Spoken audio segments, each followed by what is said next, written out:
좋은 아침입니다. 세상 속의 제자도 채널 구독자 여러분 반갑습니다. 오늘 아침 함께 나눌 묵상의 제목은 바로 유익한 근심입니다. 아니 근심이라니 이게 어떻게 유익하다는 말하고 같이 쓸 수 있을까요? 자, 오늘 이 놀라운 비밀 속으로 한번 들어가 보겠습니다. 오늘 우리에게 주시는 핵심 말씀은 고린도 후서 7장 10절입니다. 하나님의 뜻에 맞게 마음 아파하는 것은 회개를 하게 하여 구원에 이르게 함으로 후회할 것이 없습니다. 그러나 세상 일로 마음 아파하는 것은 죽음에 이르게 합니다. 네, 이 말씀이 오늘 묵상의 핵심인데요. 딱 보면 아시겠지만 성경은 우리에게 두 종류의 근심이 있다고 아주 명확하게 말해주고 있어요. 하나는 우리를 구원으로, 다른 하나는 글쎄요, 죽음으로 이끈다고 말이죠. 그래서 오늘 우리 스스로에게 한번 물어봐야 할 것 같아요. 지금 내가 겪고 있는 이 마음의 고통, 이 근심은 과연 나를 어디로 이끌고 있을까요? 그 끝이 후회와 절망인가요? 아니면 구원과 회복인가요? 네, 오늘 묵상집은 분명히 이야기합니다.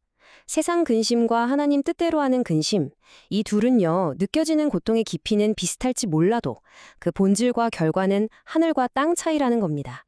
먼저 우리를 완전히 무너뜨릴 수도 있는 근심, 바로 세상 근심부터 한번 살펴볼게요. 이 근심이 얼마나 비극적인 결과를 낳는지 성경은 한 사람의 이야기를 통해 우리에게 똑똑히 보여줍니다. 바로 가룟 유다의 이야기죠. 유다의 이야기는요, 이 세상 근심이 한 사람을 어떻게 절망의 끝으로 몰고 가는지 이걸 정말 생생하게 보여주는 하나의 경고등 같아요. 그의 마지막 길을 한번 같이 따라가 보시죠. 유다의 마지막 길은 정말이지 너무나 비극적입니다. 모든 건 배신에서 시작됐죠. 하나님의 아들을 단돈 은 30에 팔아넘겼습니다. 그 뒤에 찾아온 건 당연히 끔찍한 근심과 후회였겠죠. 하지만 중요한 건 그의 근심이 그를 하나님께로 돌이키는 회개로 이어지지 않았다는 거예요. 회개가 빠진 후에는 그를 더 깊은 절망 속으로 밀어넣었고 결국 그는 그 괴로움을 이기지 못하고 스스로 생을 마감하고 맙니다. 이게 바로 죽음에 이르게 하는 세상 근심의 끝인 거죠. 자, 그런데요. 정말 다행인 건 성경이 여기서 끝나지 않는다는 거예요. 우리에게 완전히 다른 종류의 근심도 보여주거든요. 우리를 죽음이 아니라 회복으로, 절망이 아니라 새로운 삶으로 이끄는 하나님의 뜻대로 하는 근심 말입니다. 이 유익한 근심의 가장 대표적인 인물이 바로 베드로입니다. 유다처럼 똑같이 예수님을 배신하는 끔찍한 죄를 저질렀는데도 그 결과는 완전히 달랐던 사람, 바로 베드로죠. 베드로의 길을 한번 보세요. 완전히 다른 방향으로 향합니다. 그 역시 예수님을 3번이나 모른다고 부인하면서 끔찍한 배신을 저질렀고 성경은 그가 심히 통곡했다고 기록하고 있어요.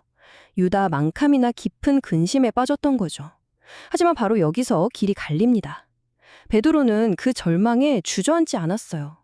그는 그 눈물 속에서 예수님께로 돌아와 진정한 회개를 했고 자신의 사랑을 다시 고백했습니다. 그 결과가 뭐였나요? 그는 용서받고 완전히 새로운 삶으로 회복될 수 있었습니다. 이 두 제자의 길을 한번 비교해 보세요. 시작은 비슷했지만 결과는 정말이지 완전히 달랐습니다. 유다의 세상 근심은 후회와 절망을 거쳐서 결국 죽음으로 끝이 났죠. 그런데 베드로를 보세요. 똑같은 근심이었는데 회개라는 이 결정적인 한 단계를 거치니까 회복과 새로운 삶으로 이어졌습니다. 똑같은 마음의 고통이 어떻게 이렇게 다른 결과를 낳았을까요? 그 비밀이 바로 회개에 있었던 겁니다. 자, 그럼 이제 제일 중요한 질문이 남았죠. 우리 삶에서 겪는 이 고통스러운 근심을 어떻게 하면 유다처럼 후회로 끝내지 않고 베드로처럼 회복으로 이끄는 진짜 회개로 바꿀 수 있을까요? 여러분, 여기서 우리가 진짜 많이 착각하는 게 있습니다. 죄를 짓고 나서 막 스스로를 탓하고 난 왜 이럴까 자책하고 나 자신한테 화가 나고 우리는 이걸 회개라고 생각하기가 너무 쉽거든요. 그런데 오늘 묵상집은 아주 단호하게 이야기합니다. 그건 회개가 아니라고요. 진정한 회개는 거기서 시작되는 게 아닙니다. 그럼 진짜 회개는 어떻게 하는 걸까요? 오늘 묵상집은 2단계를 제시합니다. 첫째는 구하기입니다. 내 힘으로는 내 죄가 얼마나 심각한지 깨달을 수가 없어요. 그래서 성령님께 내 죄의 무게를 제대로 좀 보게 해달라고, 알게 해달라고 구하는 겁니다. 그리고 둘째는 바라보기입니다. 내가 왜 그랬을까 하는 나 중심의 관점에서 벗어나서 내 죄가 하나님 마음을 얼마나 아프게 했을까 하는 하나님의 관점으로 나의 죄를 바라보는 거죠. 이 두 단계를 거칠 때 우리는 비로소 자책이 아닌 거룩한 슬픔, 즉 하나님의 뜻대로 하는 근심에 이르게 되는 겁니다. 오늘 하루 이 질문으로 시작해 보시면 어떨까요? 끝없는 후회와 자책 속에 나를 가두고 있는 바로 그 문제를 오늘은 하나님의 관점으로 바라보겠다고 한번 결단해 보는 겁니다. 세상 근심이 아닌 유익한 근심을 통해 여러분의 삶에 놀라운 회복과 새로운 시작이 임하기를 진심으로 축복합니다.